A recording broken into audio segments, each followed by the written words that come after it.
Uh-oh, we're back. We're back. Hey, oh, wait, no, we're not. Now we're back. Now we are. Woo.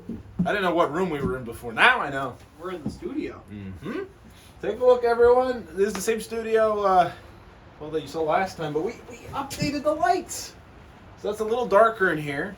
This is all done in the in the vein of keeping these lights fully charged because they are solar powered.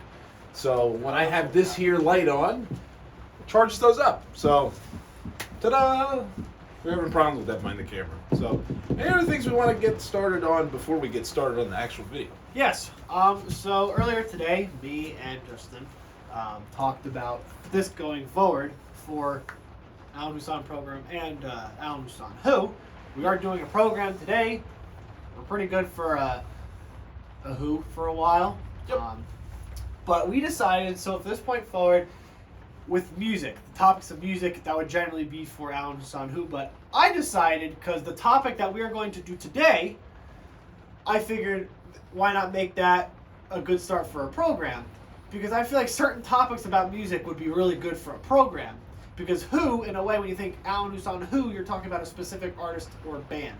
So, this point forward, so that way you guys know, anything relating to a specific artist or band will be strictly on Allan&Who, because hence Allan&Who. So any, the 5 songs we go back and forth on a certain album, or just anything with the band or artist will be on there. Program will be for music, anything with, like, for example, top 10 greatest guitarists of all time, or anything. Yes, in a way, it kind of sounds like it is like related to a certain person, but in a way, it's not, because it's referencing other people and stuff. Yeah. So cool. Well, sounds cool. So once again, another update for you guys. I know we've been updating you left and right with different things. First it was Larry and Jerry, then it was the studio, and then now it's this. So it's kind of weird though. We're done with Larry and Jerry at this very point. But you know what's one thing we did forget to mention? We forgot to do our intro. So, without further ado, let us start. Let's start. Let's officially start the podcast in 3, 2, 1. Hey guys, it's Allan and Hoostan. Welcome back to the Allan&Whoostan program. Yep, I want to say this is episode number 12. Wow. So we've been doing this for a while. I probably screwed that up like I always do, but you can see we've been doing it for a while. Since 2022.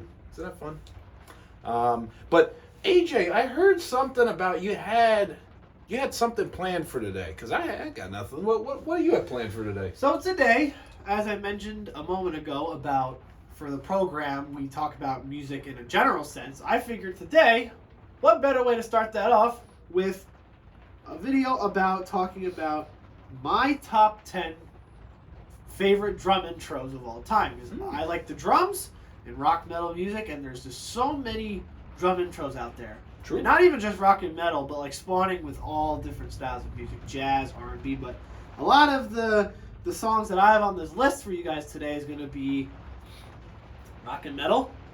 And yeah. Sounds cool. Can't wait. So let's get started on it. I did 10.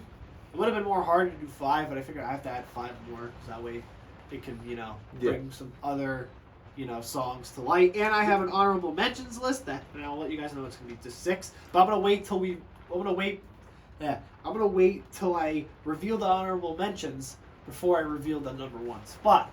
Sounds fun. So basically what I'm going to do is I'm going to say, give a little intro of this band and, some information, and then I'm going to name the song and the drummer who plays the intro on, and I can try to give some facts if you want to know, so. All right. Well, I'm anxious. Let's get started on it. I can't wait. So, number 10, and while actually thinking about making this list, I had to really factor in a lot of songs. Okay. And it's hard, because a lot of songs are so iconic. When you hear the intro from the song, True. You just, can't help to be fond upon the intro. Yep. So, number 10 is a song from a band from the early 70s, kind of going towards the mid-70s, around 1974. Now, these guys, I would say, had a decently good career. These 4 guys are from the UK, but they made the name for themselves predominantly in the U.S. And the song that I chose is a famous song on the radio. It is called Ballroom Blitz by the band Sweet. Cool. Released in Yes. 1974, and the drummer from that band that plays that intro is Nick Tucker. Just that classic, like, kind of marching, like, band style. And then I forgot the name of the singer, but he says, "You ready, Steve, Andy, and Meg?" I think that's just such an iconic intro that kind of builds up like the tension, and then gets right into the song, and it's just a classic, and I had to include it on this list. So that's my number 10. It reminds me a lot of the Ramones, like that Yeah. very fast Punk paced feel, yeah. I don't know if they actually are a punk band. I haven't really heard any other songs by them, but No, they're like glam rock. So have you ever heard of the band? You ever heard of the song "Bang a Gong" by T-Rex? no. So, I'm trying to see if I can describe this so you can be able to know what I'm talking about. So, this band Sweet, we're in the time period of glam rock. So, like Kiss, early Kiss, Wow. and then T-Rex, that were kind of like punk glam rock. This kind of has a punk feel to it. Yeah, but you could definitely see it. Yeah. So I like it. So, Nice first pick. it's just, I heard it. I heard it today on the way over here, and I was like, I just still can't get over how much of a classic intro that is. True. So, number 9 is going to be jumping 2 years later into the mid-70s, 1976, and this was around the time when rock wasn't in the mainstream, and it was mostly disco, but there were still rock and metal bands still producing music. And the song that I chose were from a band that is very unique, and it was very underrated, and many different lineup changes, but the lineup for the song that I chose is probably the most iconic.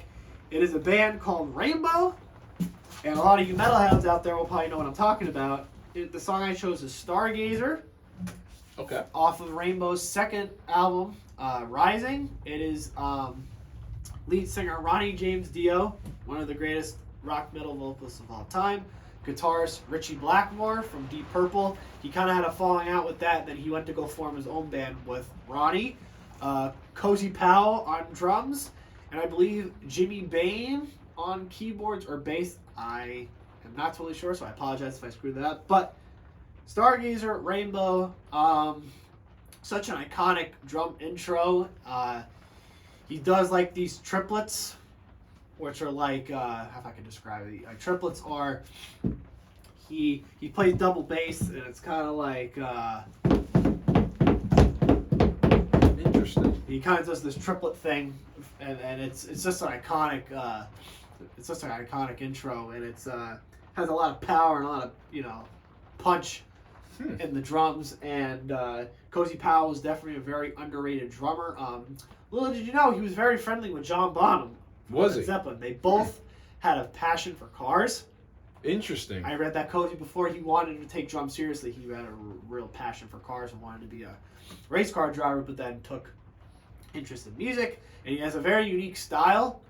I saw videos. He actually is one of the few rock metal drummers who plays traditional grip, which if I had drumsticks, I would be able to show you. But basically how you would hold sticks here, he holds the stick in his left hand where you would hit the snare if you're a righty, like that, kind of like how the jazz players do it. Yeah. So it was very interesting to see that, and just this drum intro, and just the song alone is just so good, but the intro is very iconic, and yeah. Cool. Rainbow. I've heard of them. I haven't listened to much of their stuff. I wish I could, like, for the ones that you don't know, I wish I could show you I could play a snippet, but again, for risk of getting copyright. Well, that's what Who's for. Hopefully one day we'll get around to Rainbow. Yeah? Yeah. I would like to show you some few songs by Rainbow. Take note, future us. Yeah. But Help us remember. All right, number 8. So this, we're gonna go to the 80s. And a lot of bands had popular intros, a lot of popular songs playing on the radio. And this one that I chose was definitely a big radio hit. It is a band from, believe it or not, Ho-Ho-Kiss, New Jersey, but a lot of the members were from New York. And this band is not only then popular hair metal band Twisted Sister. The song I chose is "We're Not Gonna Take It." Okay. Cool. And what makes this song so iconic by the intro is he does this little fill, the drummer AJ Pirro, who unfortunately passed away in 2015, rest in peace. He uses the cowbell, and a lot of drum intros have cowbells. So this was one of the very few cowbell, and I will say is there are songs in here that I chose that you have the cowbell. Okay. But this one specifically really gravitates towards me because it's like, it's crazy how they made this song and they added a cowbell. And for many years to come, it would be such a popular song on popular rock radio that when people hear that, they know that it's this band. And it's very, very, very catchy. Cool. I like it. I actually know that song. That song I do know. It's a very and you would even agree that when you first hear that, so like heard that drums come in and you hear the cowbell. Yeah. So good. Cool. Number 7. So we're gonna go back to the 70s with another song that uses the cowbell. This was from a band that had a very, very few good hits, but also they were very underrated and they actually released some really good music, and I would like to get into them one of these days down the line. It is Grand Funk Railroad. Great band. Great band. Don Brewer, Mark Farner, really great musicians. Don Brewer is the drummer who also is the vocalist. Okay. And the song I chose is, you probably know where I'm going with this, probably their most popular song, We're an American Band. Yep. It's just that another song that starts with the cowbell. So good. And it's just such a good song. And it's just an iconic intro. Cool. So Sounds cool. Number 6. Back to the 80s. So I'm going to be kind of going back and forth with a lot of these. 1983. This band, very popular. Well-known band with a lot of well-known songs. This particular drum intro is very unique, especially the drummer playing it. This band, you might know songs like Pride in the Name of Love, Where the Streets Have No Name, or what's another song by them?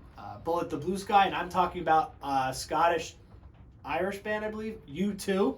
The song I chose was the famous Sunday Bloody Sunday.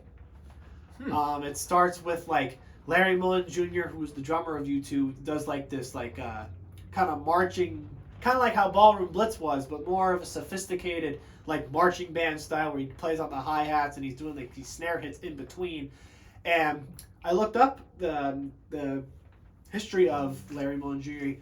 He grew up with marching band instruction. His father really got him into marching band instruction of drumming, and he incorporated that into U2's sound, and it's just so synonymous with them. And I had to pick this song because it's just so iconic. It's tricky. It's a straightforward intro, but it's really tricky. So it is U2. So you chose a U2 song. I chose U2. Interesting. Yeah. I'm not a big fan of the band, but this is probably my all-time favorite song, with Bullet the Blue Sky being up there. But for the drum intro, Sunday Bloody Sunday has to be. Cool. And he's playing that whole beat kind of throughout the song. Cool. Sounds cool. Number 5, you're actually going to like this one. All right. Going back to the 70s, this guy was a very, very talented artist. Mostly known as a solo act, but had a band, and the name of his band is in the band. This song is very popular, and as soon as you hear the drums on this song, you'll automatically know who it is. I'm talking about Take the Money and Run by Steve Miller. Okay. Released in 1976 for I believe, isn't the album Take the Money and Run? Or no, Fly Like an Eagle, I believe is the name of the... I'll be honest, I actually don't. I know it's released in 1976. The drummer Gary Malaber, who played on a ton of Steve Miller's greatest hits. Of course, Take the Money and Run, Fly Like an Eagle, Rockin' Me, Abracadabra, The Joker. I just love the intro on Take the Money and Run. He does his little drum fill, then does the China cymbal hit, then he plays like this kind of like this like groovy, ghost note kind of stuff, and it's just so iconic. Yeah, I've heard that song. I actually haven't paid attention to the drums, to be fair, but I do know that song, so I'm kind of doing my own little list here. There you Like, go. out of all these songs, which ones do I know?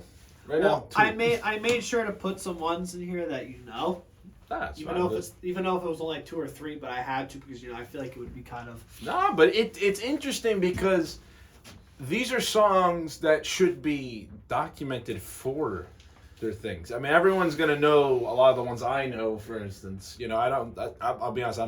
I listen to a lot of stuff everybody listens to. But so to hear something different, like some of these bands you're talking about, like Rainbow, like nobody really talks about them. That's cool. So I want to give you props. I appreciate it. Dude. I want to try to bring real quick, and then I'll move on to our number 4. Like a lot of like Rainbow, a band that a lot of rock metal fans, talk about. I want to bring that to the channel, especially for people like Justin, who's never heard of them, or probably for you guys. I never heard of these bands either, but like when you do the research and you look up these people, you really start to grow appreciation for them. So I kind of want to bring that more to you guys. That way you can listen to them and you like them as well. So. I'm gonna write that down. So while you're getting your next one, I'm gonna write that right here. There you go. Write it down for us. Let's see. Rainbow. Now they had different lineups. The popular one being with Ronnie James Dio on vocals, but then eventually after a while, Jeff Lynne Turner takes over around the '80s. But we'll talk about all that. But definitely I want to bring light to the Ronnie James Dio era. All right. See, so you guys can see it. We're not gonna forget. Maybe we can save the Billy Joel one for another, because I was planning for Allan&Son, who might turn around to do Billy Joel, but I figured, I kind of want to do Rainbow, kind of show him some Rainbow. We got plenty of people planned for Who now that Larry and Jerry's done. So for all those that are Billy Joel fans or any fans of these, and you're like, why Rainbow? Do something else. We got plenty of time to do those. So I just want to put that out there. Okay, number 4. Ooh, what's it gonna be? We're gonna go with 1984. All right, let's see. Any guesses? Is it a British band? No. No. Okay, American band. Yes. Okay. That ironically doesn't really sum it down too much. It's not soft rock, I would imagine. It's metal. Like hard rock, like metal, but really like hard rock. I'm gonna go with AC/DC. No. Okay. Good guess though. No. Judas Priest. I wanted to put Judas Priest on this list, but I had to incorporate all these others. One other hint. Yeah, sure. They hail from Pasadena, California, and this member is hailed as the greatest musician in his field. You said 70s or 80s? 80s. They started in the late 70s, but they were popular in the 80s. It can't be Rush, is it? No. Okay.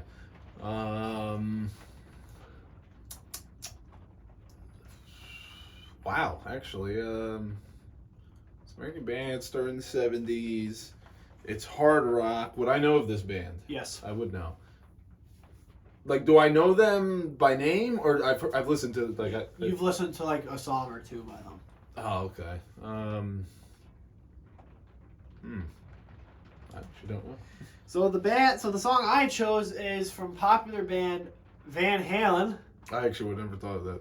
Yeah, they're all 4 of them are from Alex Van Halen, Eddie Van Halen, David Lee Roth, and Michael Anthony are all from Pasadena, California. Interesting. Technically, so Eddie and Alex are actually Dutch, but they migrated to the United States when they were little. And they had to learn to speak English. So there's actually an interview you can find out there. They both actually are speaking fluent in Dutch. Interesting. It's insane. So they can speak Dutch? Yes. Okay. Cool. So the Van Halen song I chose for the great drum intro, and the first one that comes to mind for me is the famous Hot for Teacher. Okay. By Mr. Alex Van Halen, Eddie's brother, who honestly is very underrated and one of my all-time favorite drummers. And the reason why I chose this one, like all the other ones I mentioned, it has an iconic, intro. What makes the intro in Hot for Teacher so iconic is if you listen to it, it starts kind of with So around this time, for the 1984 album that has Jump on it and, all other songs, Alex started experimenting with electronic drums, specifically Simmons drums. So what he did, because in the studio that Eddie built, called the 5150 Studios, he couldn't fit a full drum kit because his drum kit was so massive. He had like 4 bass pedals, but he mostly used 2 because he was doing that to kind of show off, like, you know, the band and how crazy they were. But yeah, so he fit a Simmons kit, basically Simmons bass drums, an acoustic snare, and Paiste cymbals. So he used acoustic cymbals and a snare, but then he used Simmons toms and floor toms, and so it's like a hybrid. it's a hybrid. Really? Yeah. So this was where Alex was bridging the gap, kind of like what Phil Collins was doing, Bill Bruford from Yes and was doing, and a lot of those drummers were doing in the 80s, really meshing electronics together with acoustics to kind of like spice things up. So the intro starts off with like what sounds to a lot of people like an engine sound or something. People say it's a motorcycle or something else. Believe it or not, it is the idling sound of Eddie Van Halen's Lamborghini morphing into Alex's double kick drums. Interesting. And it's just a synonymous part, and then he does like this crazy tom fill, then he goes and he does like this swing pattern on the ride cymbal and hits the china. It's just a classic drum intro. And sounds cool. When you read about how the intro came to be, it just blows your mind of how they all were geniuses. The main groove, however, was inspired by famous jazz fusion drummer Billy Cobham on famous jazz fusion song Quadrant 4. And if you listen to that song, it kind of has like the foundation of what Hot for Teacher would be. Interesting. What an interesting story. Very, very interesting story. If you go listen to that song, you'll know what I'm talking about. You'll hear like the idling engine, and then you hear the. Well, so really, it's the mix. It's the morphing of the idling engine with Alex hitting the floor, the Simmons floor tom, and then the shuffling double bass pattern comes in, and that's. Is it fair to say that they are the American Pink Floyd? How so? Well, just based off that alone, because that the little recording fact. technique. Yeah, like I mean, how they were able to transform, the Lamborghini sound into music essentially. That seems like kind of the same sort of stuff we would hear from Pink Floyd on the Wall album, where a lot of it blends in just regular sounds. talking and stuff like that. It's kind of interesting. In a way, yeah, I could see it. But I think also they were kind of like in their own lane because they were like this really amazing popular band, and they wanted to kind of really show what they were made of. So I feel like, especially for this time period for that album, I guess Alex and everyone else like, all right, what if we do this to kind of like turn people's heads? Yeah. So Interesting. Can't wait to see what your next one's gonna be. So number 3 is still in the 80s. It is a heavy metal band, one of the most popular and most innovative, and my favorite heavy metal band. Any guesses, or do I just tell you? AC/DC, Metallica. I don't know. The band that I chose is Iron Maiden. How did I not think of that? It's okay. And the song I chose is from 1982, their most pioneering, famous album, The Number of the Beast. The song I chose was Run to the Hills. And the drummer that plays the intro on this is Clive Burr. So Clive Burr was the original drummer. When Iron Maiden formed, Clive Burr was the original drummer. He played on the first 3 Iron Maiden albums, which is the debut, Killers, which was the second album, and then The Number of the Beast. I forgot when I know he died. I forgot when he did, but I know he did at some point during the time. This Number of the Beast, the album, would be the last to feature him because he had problems with the band, and then another drummer would come in for the next album. But what made this intro was so good was Clive, especially with the previous 2 Iron Maiden albums, kind of like sweet and everything. That had that punk feel. Got it. Plays this iconic, like he does this 4 on the floor bass drum. And he does like this 16th note hi hat thing, and then like does this tom hit in between, and it's such an iconic intro for such an iconic metal song. Cool. And yeah. All right. That's interesting. Number 2. So we're getting up there. Wow. So number 2 is a band that you actually mentioned when you actually mentioned. Well, it can't be Judas Priest. No. Because I talk about this band kind of a lot. well, it's not. I mean, Led Zeppelin, right? It couldn't be. Yeah.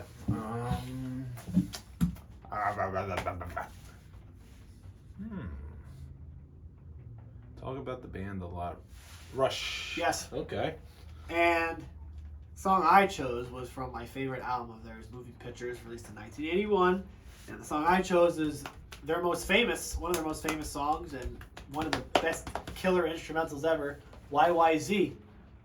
Okay. And the way the intro starts is the drummer, Neil Peart, one of my all-time faves, starts the song with some bell hits. He actually has a bell. Interesting. And then it goes into this whole big thing. And it's just an iconic intro. Sounds cool to me. Yeah. Cool. Now, before we get to our number 1, I have some honorable mentions on this list. All right, let's see. The first honorable mention is a band that released this popular hit in 1969, Mountain, Mississippi Queen. Mountain is the band. Yes. Wow. See another. It's another cowbell used song, and the drummer was Corky Lang.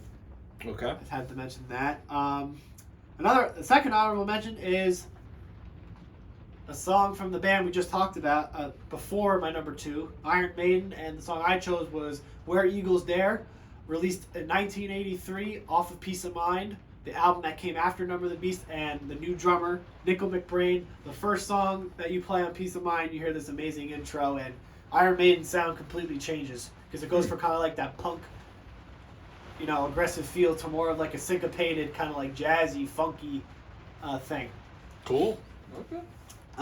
Number 3 is the song that not a lot of people really know about. It is 50 Ways to Leave Your Lover by Paul Simon, released in 1975.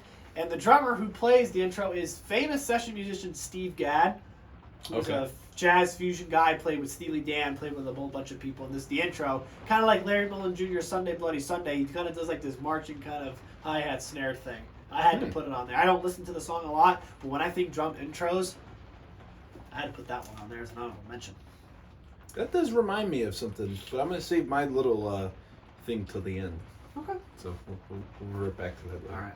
All right. My fourth honorable mention is a song from an artist who was very successful in the 80s. It is Ozzy Osbourne. Okay. This is when he this is when he had his solo career, and the first two albums he had was with the iconic lineup of Randy Rhoads on guitar, who is no longer with us, Bob Daisley on bass, and Lee Kerslake on drums. And the song I chose was off of Diary of a Madman, and it's called Over the Mountain. And like the Stargazer song, it has like this really cool triplet thing that Lee plays. And it's such a great song, so I had to put that on there. Cool honorable mention. My other honorable mention is from my favorite band of all time, and I think you guys know what I'm going to say. Led Zeppelin. Good Times, Bad Times? Was it? No, I wanted to do Good Times, Bad Times, but this song I wanted to put on there because not only by how unmistakable it is, but the story behind it. I'm always fascinated by the story of it. I chose When the Levee Breaks off of Led Zeppelin 4. Okay. What really stood out to me about that song is even like how the album was recorded. They went to the Headley Grange and they recorded this album, but for When the Levee Breaks, Bonham was really intrigued by the sound and the acoustics from the foyer stairwell area, so he set up his kit by the staircase, and he got overhead mics by the stairs. He compressed the audio. Him and Eddie Kramer, who was a popular and well-known engineer and producer who worked with Zeppelin and produced Zeppelin 4. He compressed Bonham's drums, but then used an echo effect. So when you hear the song, there's an echo kind of to to the drums on the bass and the snare, and it's a simple groove that he's playing, but with that echo effect, it adds so much character. Interesting. To the, you could play a whole drum track of just that, and you'd be satisfied. Cool. And last but not least, for my honorable mention, is a song that came from a one-hit wonder band. It was their biggest hit. It is My Sharona, the Knack. And the drummer was Bruce Gary. Just that intro. So I just had to put that on there. Nice. Number one, I'll spoil it to you, it's Led Zeppelin. Oh, man. Well, we knew. We kind of figured, right? And, yeah. And it's from Zeppelin 4. Second song, right after Black Dog. One of the most famous. Rock and Roll. Okay. It's just that old school rock and roll, Little Richard inspired just drumming. It's just so damn iconic. Every time I hear it, I know that, yeah. It's a good song. It's such a good song. It's a song that actually kind of unites the both of us with our love, well, my love for like older music and his love for more on the newer side of things. That's something where we kind of both meet in the middle, is we both think that song is really good. Yeah. It's Led Zeppelin. What everyone knew, we were going to probably bring a Led Zeppelin song or two into this. I wanted to do Good Times, Bad Times. Body is like one of their greatest songs, and that's the song that you first hear Led Zeppelin, but I had to do Rock and Roll because it's such an iconic, for me, such an iconic intro. Sounds cool. So that is my top 10 drum intros of all time. You said you were going to wait to say something at the end. Well, all this talk about drum intros has me thinking, when we next do Jam Out, what if we practice we take all the things from this video and we try and create our own drum intro and see if we can create like different types of drum intros we can create with AJ or Allan on drums and me on keyboards. Actually, be something kind of interesting. Cool idea. So, but it was fun. This was definitely fun. It was nice to try something new. Yeah. Because we've been doing the same thing for 2 years already. Can you believe that? Yeah. So you have to spice it up, even though we haven't really posted much in those years. But nonetheless, we wanted to spice things up. So yeah, Allan&HoostanProgram is not dead. Once again, we're here. So it's fun stuff. That's it, right? I just wanted to say real quick how I said in the beginning of the video. This kind of new format, not new format, but like how I want to bring generalized topics about music into program. I want to do that because I feel like, save certain artists for the Who, but if like for the Allan&HoostanProgram Who, we want to talk about like what we did with the drum intros, or even if Justin decides to do a keyboard intros or whatever, we do that there. Yep. Because I feel like for a general sense, because I think that would be really cool. You're right. Yeah. No, I think it's cool that we can expand the program because it stayed the same, for a long time. Not bad, but of course we wanted to kind of prove to everyone that we're coming back to program now that Larry and Jerry's done. And what better way to do it than expand it a little more, right? So we can't really promise what other changes are on the horizon because we just think of them usually the day of, honestly, and we'll go from there. So we'll keep at it. As of right now, we're going to be heading out. So hopefully you guys enjoyed this podcast. Hopefully you enjoyed the view as well. Plenty of cool little things to look at while you listen to us talk here.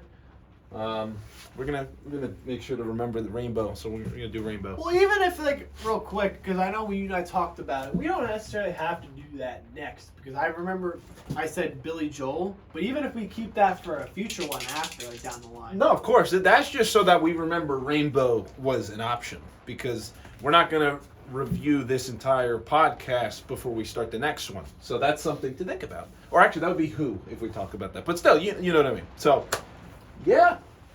Welcome to our room, Rainbow. Enjoy your stay.